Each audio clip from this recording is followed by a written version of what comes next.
ঈদ মোবারক সবাইকে। এখন যাচ্ছি ঈদগাহে ঈদের নামাজ পড়তে। চলেন ভিডিওটা শুরু করা যাক।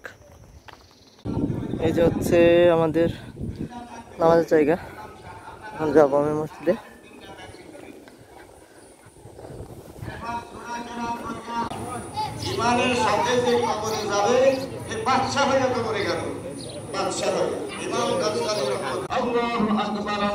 নামাজ শেষ হয়ে গেছে, এখন বাসার দিকে যাইতেছি গরু কোরবানির উদ্দেশ্যে। সকালবেলা উঠছি, আজকে একটু দেরি হয়েছে, রাত্রে শরীরটা তেমন ভালো ছিল না। উঠে দেখি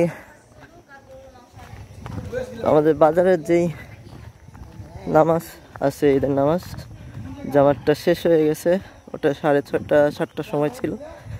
পরে দেখলাম যে আমাদের পাশে যেই হাই স্কুলটা আছে সেটায় 7:30টায় ছিল। এজন্য পায়েও গেছি, যে নামাজটা পড়লাম। এখন বাসার দিকে যাইতেছি। রাস্তার পাশেই গাছ ছিল, তো গাছটা থেকে দুটো ফুল নিয়ে গেলাম, একটা আমার বাবুর জন্য, একটা আমার বউয়ের জন্য। নামাজ পড়ে এসে একটু জিরাইলাম, জিরায় কোরবানি দিলাম, মাংস কাটলাম। এই যে সব মাংস নিয়ে আসছি, আমাদের 2 ভাগ দিছিল গরুর, মোট 7 ভাগ হয়েছে। একটু পরে আবার 3 ভাগ করতে হবে এটাকে।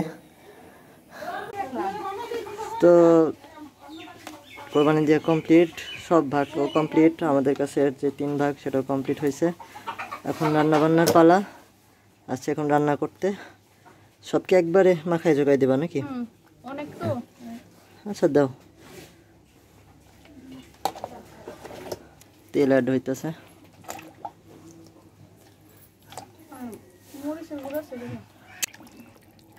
পরিমাণ মতো পানিও দিয়ে দিলাম। একবারে রান্না করবো, এই জন্য একবারে পানি দিয়ে দিছি, একসাথে রান্না হয়ে যাবে। মশলা মাখানোর পরে গেছিলাম একটু মাংস বিলাইতে। এখন আইসা দেখি রান্না চড়াই দিছে, আগুন ধরাই দিছে। তো কিছুক্ষণ জাল দেওয়ার পরে, বেশ ভালোক্ষণই জাল দেওয়া হয়েছে, এই অবস্থা। তরকারিতে একটা সুন্দর কালার আসছে, তার মানে মশলাগুলো পারফেক্ট হয়েছে। এই যে, তো প্রায় 1 ঘন্টার উপরে জাল জ্বলতেছে। এখন প্রায় হওয়ার কাছে গেছে, আরও 10 মিনিটের মতো দেওয়া লাগতে পারে জাল। আর এরই মাঝখানে আমি 2-3 পিস নিয়ে আসছি খাওয়ার জন্য, খাই। তো এই হচ্ছে আমাদের মাংসের ফাইনাল লুক। একটু পরে খাবো, এখন পর্যন্ত খাওয়া হয় নাই।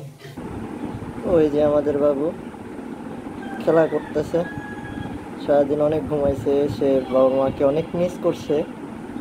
সারাদিনে কাজে ব্যস্ত ছিলাম অনেক, ওকে ধরতে পারিনি, দেখতে পারিনি।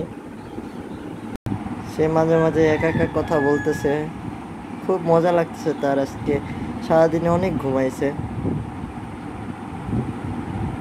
তার ঘুম হইলে আর পেট ভরা থাকলে তার মনে অনেক বেশি আনন্দ থাকে। সবাই আমার বাবুটার জন্য দোয়া করবেন, ও যেন মানুষের মতো মানুষ হইতে পারে, ভালো একটা মানুষ হইতে পারে, যাতে করে বাবা মার দুঃখ দুর্দশা সব দূর হয়ে যায়। ভাত নিয়ে আসছি আর গরু মাংস নিয়ে আসছি, খাবো। এখন প্রায় 7টার মতো বাজে। সারাদিনে তেমন কিছু খাওয়া হয় নাই, 11টার সময় খাইছি ভাত অল্প কটা। পোলাও রান্না হয় নাই, এই গরমের মধ্যে ভাতই বেস্ট আমার মনে হয়, জন্য ভাতই রান্না হয়েছে আজকে। তো ভিডিওটা ভালো লাগলে লাইক কমেন্ট শেয়ার করবেন, সবার নতুন হয়ে থাকলে সাবস্ক্রাইব করবেন। সবাই ভালো থাকবেন, সুস্থ থাকবেন। আল্লাহ হাফেজ।